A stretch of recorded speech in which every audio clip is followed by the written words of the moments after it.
guys, welcome back to my channel. Sitting down with Matt today and we are doing a very highly anticipated, very oft requested video about how to be the best birth partner that you can.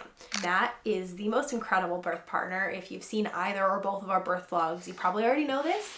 I feel like the majority of comments that we get on those videos are like, Matt should be a doula. Matt should teach other birth partners like how to do this. I'm like, not to be too salty about it, but like he gets all the attention with good reason. He is an absolutely incredible birth partner and I could not have done my 2 unmedicated births without him. I'm having him on today. I'm here for moral support and to chime in with little bits of my story of how you supported me through our births, and it's gonna take you all to school. Yeah, so I'm just gonna talk about like our experiences, obviously not professional, medical advice or anything. Just kind of to start, the main like overarching theme of everything is just to put your needs second as a birth partner. Like that's like the main thing. Like it's all about her. Like she's doing all the tough stuff and everything. So one of the like best ways that I was able to help her was counter pressure. And there's lots and lots of tutorials about this on YouTube or whatever. If you go to a birthing class, they probably do stuff about that too. Yeah. So like we didn't do any kind of training or whatever like with counter pressure and stuff, which is like funny because I feel like it was a main component of like the natural or unmedicated birth. That was the number one thing that helped me to get through my labor, for sure. We rolled up to the hospital at midnight and she's on the floor on her yoga ball having a contraction. I'm just standing there like tripod in one hand, like backpack in the other, duffel bag. And this nurse just was passing through the lobby randomly. She was a doula, right? I don't remember. I think it was somebody's doula. She was an angel. It was an actual angel, I'm convinced. And she was like this, and she got behind Megan and just like pushed outward up on her hips. And if you go watch a counter pressure video, you'll see. And I was like, oh, like that? Okay. And Megan was like, oh, that helped so much. Okay. Because it opens your pelvis up and it helps the contractions feel so much better. I felt like he was holding me together from like splattering on the walls. Yeah, that's the term you would use. And so I did that, every 3 minutes for 7 hours. And it's a workout. So if you think as the partner you're not going to have anything physical to do, but you also want to give counter pressure, like start working out your pecs and your muscle, your arms and stuff, because it's a lot. What I actually ended up doing towards the end of Rowan's labor was Megan would be on her hands and knees on the floor and I would squeeze her with my knees. I was so tired from just like squeezing that I was using my thighs to squeeze then as well. And for Juniper's birth, the second birth, that was all I did. Was I just went straight to using my knees the whole time, and you were just like, it makes a huge difference using that extra because my legs are much stronger than my hands. So I didn't use like a perfect technique or anything. I just did what she told me felt good. Too hard, occasionally. Okay, yeah. harder most of the time. Yeah, so it's about communicating between... He's got notes if you're wondering. Yeah, I'm like looking at... So as the birthing partner, be very communicative with your partner. Non-birthing partner? Non-birthing. Yeah, anyway. About like what is working or not working for you. And if you're the one doing that counter pressure, like don't get mad when she changes her mind. I want this now, I don't want this now. I want this now, I don't. Because sometimes she wanted to be squeezed in a different way, and sometimes she, it's gonna change. That's a note here. Physical touch. So sometimes she just wanted wanted me to rest my head on her while she was having a contraction. Or like rub my back, or... And then other times she was too hot, don't touch me.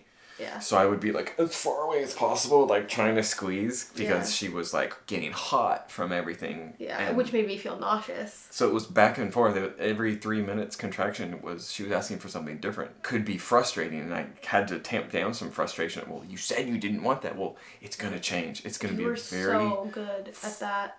It's gonna be a very fluid situation. And as a birthing person, like you have to be very, or sometimes you are very terse because you're in so much pain you can't get out more than 1 or 2 words. So sometimes I felt like I was being very brusque. Is that the word? You would apologize for just being like, get off me. Now, move harder. Back. Yeah. Move back. Move back, move forward. You were so good at putting your ego aside and just like giving me what I needed without like getting us upset or offended. Because I think you understood that it wasn't... That's so key. It wasn't that I wanted to be short with you. It's just I couldn't get out more than 1 or 2 words at a time. Don't get mad at your partner as she gives birth. Don't do that. you don't matter. Anyway. Oh, and then breathing together. So I'd be squeezing her together, you know, and sometimes my head would be on her shoulder or my chin would be on her shoulder, and, you know, we'd kind of be rocking together and then breathing together. I would breathe with her. Breathing exercise didn't really help you in your birth, right? But we would just kind of... Yeah, so what he's talking about is the, like, classic Lamaze breathing, the, like, or the, like, short in and out didn't work for me. It might be totally different for you. Everybody's, you know, gonna have a different experience. But for me, breathing was, like, one of the biggest ways I got through my labors, but it was just slow in, slow out, even in transition at the height of contractions. And I don't know why, because everybody recommends, like, shorter breathing during that time, but that just wasn't what was working for me. I do have a whole video on my tips for unmedicated birth, so if you want to hear, you know, my side of the story, I'll put the card for that here, I think is where it goes. In the beginning of labor, like, my breaths would, or my contractions would last like 8 long breaths in and out, and by the end it was like almost 16, and I knew like right around 12 I would get nauseous, and then the contraction would start waning, and so like him helping me count it out was really helpful. The next tip I have is words of affirmation. Those were so key to Megan. Just, you got this, you're doing great, you're so strong, you're almost there. I'm so proud of you. I'm so proud of you. You're the most beautiful woman in the world. Just, you're rocking it. You're rocking it. All of just the most cliche. It was kind of like being at a baseball game. Here we go, kid. Come on, kid. Now let's do this, kid. You got this. Like, just keep it going. And I was telling her, like, I feel silly. Because I feel like I'm just repeating kind of the same stuff. Because you start to, like, you get in your own head. You've been saying the same thing every couple of minutes for an hour or two. And it's just like... And I checked in with her. I was like, is this okay? Like, I feel like I'm just repeating. She goes, just keep doing it. I needed that bolster for sure. And take your partner's lead on this, because I know we've had some comments that are like, I would have gone crazy if my partner had talked to me that much during labor.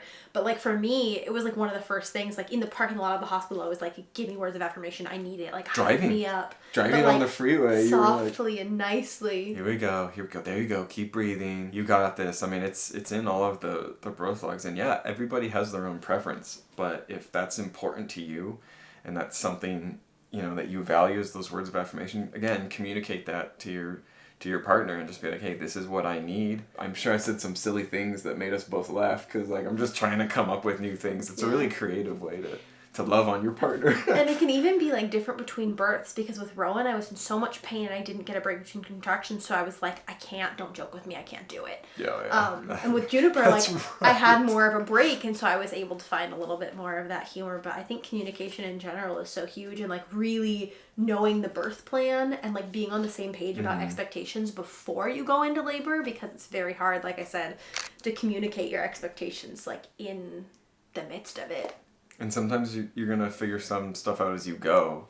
Yeah. You're like, I don't want to be on my back. You know, it's the worst position. And then the time came and you were like, nope, put me on my back, put my feet in the thing, let's go. It's, and 2 pushes changes. And no tearing. And so obviously that was what my body wanted and needed, but that was like not the correct way to do it. But so if your plan for 3 months has been to give birth squatting, standing up, and then your birthing partner's like, no, I want to be on my back, don't be like, no.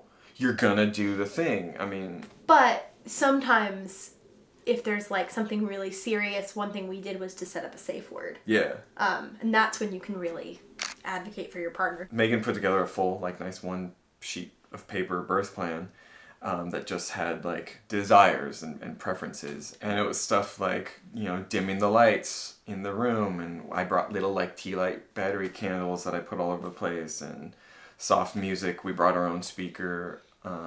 Pain management techniques. Something that changed from Rowan's birth to Juniper's birth was just that very, very strong communication from the nursing team of like, here's what I'm about to do. You know, is it okay if I'm going to touch you and do this? Because we had one unfortunate, very aggressive incident with Rowan's birth where this nurse was not communicative with what she was about to do, and it ended up being very painful for Megan, and she was not ready for that. So that was... And it felt really invasive. That was a little traumatizing, so, you know, it was just stuff like that, but so this time he knew to advocate for me, and, like, we got into the room, and you were like, hey, I just want to let you know, it's really important to us to, like, ask for consent before touching. Request for before touching her, just for asking. So I'm thinking about that. Well, what about? Just letting her know what you're doing. Yeah. They were really good about And and you took care of that, so I didn't have to like worry about that and the social anxiety of like, setting that boundary while I was in labor. There's so much going on to wrap your head around. It's such an emotional time, but like to being like, stop, what are you doing right now? Or she's uncomfortable, stop, what are you doing? Explain what you're doing so that, we know. And we can make the choices instead of just going with the protocol. Yeah, and hopefully your nurse team is like, good. Ours were great. Yeah, we had a phenomenal experience. Yeah, and then like with the safe word, our safe word was peaches. And so if I said peaches, he knew like to intervene. It was basically code for like intervene, like I need you to either stop this or like, it was also my safe word for the epidural. So if I decided I wanted an epidural, like very seriously, I would like let him know like peaches, I actually want it. Versus sometimes in unmedicated labor, it can be nice to just be like, is it too late for an epidural, to the nurse to like know that you still have the option. Yeah. But I didn't actually want it until I said the safe word. So that's something we set up. To know that the escape route is there. Yeah. Or like you're in the middle of a contraction and you're like, I'm going to die. And it was like, well, do you really feel that way? You're not saying peaches. So, Yeah. So it's, and sometimes you just need to complain. Yeah. Like, I mean, why? It's let your birth partner complain. Like, don't get annoyed at them complaining about what they're going through. This is like such a painful thing. And that goes all the way back around to putting yourself second. Yeah. Just from, having experienced it twice, I'm just like, dude, I don't remove yourself from the equation, to quote, just be so patient and kind and understanding. There's this other couple in the triage with us for Juno's birth, and they were just kind of like snapping at each other, like he was kind of, I don't know, he wasn't being a good birthing partner. And it's a very highly emotionally charged time, so it can be easy to like bicker and snap and like, that's okay, but this is an experience you're going to remember for the rest of your life. Like, it's about getting through the birth, but it's also about like, it's a lot of times for people the happiest day of your life. Like, what do you want that to look like? Very, very emotionally charged, for sure. This is your time to be the nicest you've ever been to your birth partner. This is the time to enact everything you said during your vows, if you're married. That's exactly what I was going to say. I mean, like, y'all are in this together, and I realize, not everyone's going to be married while having kids. That's fine, too. You guys have pledged to each other at some point, Yeah, you're a team, and just be a team. And don't be afraid to show your emotions, men. Yeah. We cried like a baby when our kids were born, and it was the sweetest thing that I've ever seen. Both times. Thank you so much for sharing your wisdom with us. I feel like I'm like interviewing you. No, you're fine. Yeah, but like ask if there's any questions like you didn't get answered, just ask them in the comments. You guys should know by now I'm always up in Megan's comments, like replying to people. So like ask more questions and I'll get into it. This video kind of came around because someone asked for tips, and I started typing, and I had just typed this paragraph, and I was like, oh, we need to do a video. Yeah, this was his idea. And your idea. I've had a few requests a lot of you guys for asked it. for this, so I hope it helps. Ask any more questions in the comments, and I'll do my best to answer them. Yeah, and thank you guys so much for watching. We love you, and we'll see you in the next one.